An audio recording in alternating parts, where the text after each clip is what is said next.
위원장님 어서 오세요. 네, 안녕하세요. 네, 먼저 짧게 이거부터 여쭤보겠습니다. 어제 심의위 결정 어떻게 보셨습니까? 매우 실망스러웠습니다.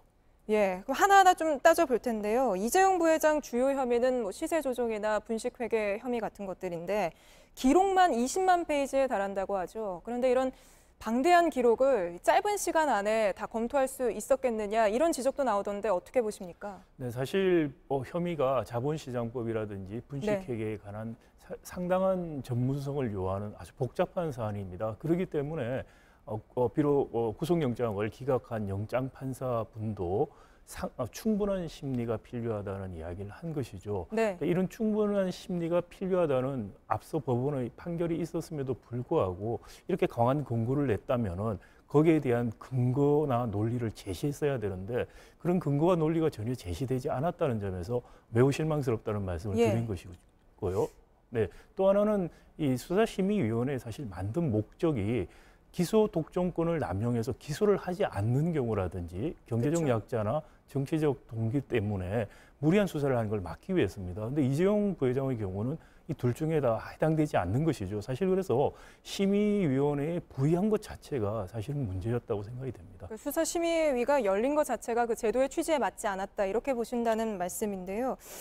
아까 말씀하신 것처럼 앞서 이재용 부회장 영장 기각하면서 법원에서 한번 판단을 내린 게 있었잖아요. 이미 상당한 증거가 확보됐다. 책임 여부는 재판에서 공방을 거쳐서 결정하는 게 타당하다. 이런 이유를 댔는데 이게 불과 2주 전이잖아요. 근데 어제 심의위의 결론은 재판에도 넘기지 말고 수사도 중단하라 이런 거여서 이런 상황을 좀 어떻게 보십니까?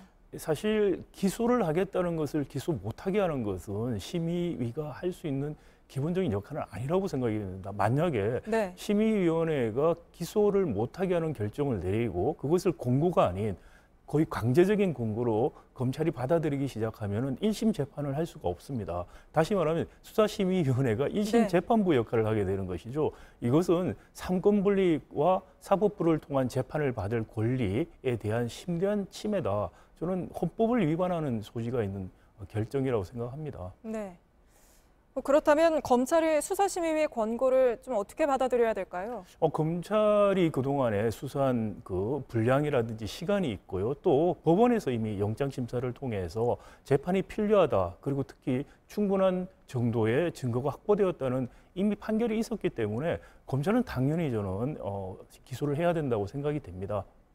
다만 이제 앞선 8차례죠. 8차례나 수사심의위의 권고 결정을 따라왔기 때문에 어떻게 보면 좀 부담스러운 상황일 수도 있을 것 같은데요. 그렇지만 말씀드린 것처럼 기소를 하지 않았을 때 기소하라는 것을 따르는 거와 기소를 하겠다는데 기소를 하지 말라는 것을 따르는 것은 비중이 다르다는 것이죠. 기소를 하지 말라는 심의위원회의 권고를 따른다면 심의위원회의 결정을 1심 재판부 대신하게 되는 결과를 초래할 수 있다는 것입니다. 이건 굉장히 위중한 사법부의 독립과 재판받을 또는 재판할 사법부의 권리를 침해하게 되는 것이라는 점에서 검찰은 그 점까지 생각해서 기소 여부를 결정해야만 된다고 생각합니다.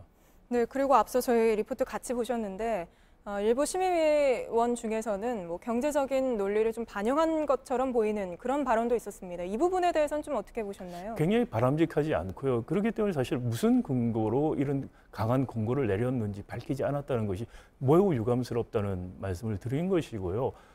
사실 이재용 부회장이 일반적으로 우리 조직에서 어떤 조직 책임지고 있는 분이 본인의 일신상의 문제로 조직이 어려워지면은 조직을 위해서 그만두는 게 상식이죠. 이재용 부회장 개인의 범죄 행위 때문에 삼성을 어렵게 만들고 있는데 오히려 삼성을 방패 삼아서 본인 구명 활동을 하고 있다는 것이죠. 진정으로 삼성을 위한다면은 깨끗하게 일선에서 물러나고 본인의 재판에만 집중하는 것이 저는 맞다고 생각이 됩니다.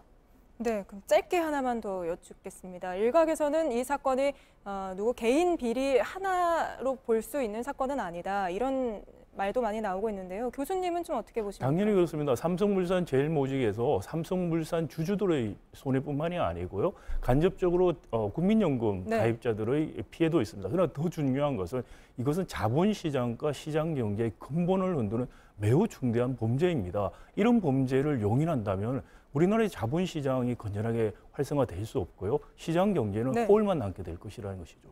네, 말씀 감사합니다. 여기까지 듣겠습니다. 박상인 경실련 정책위원장이었습니다. 감사합니다.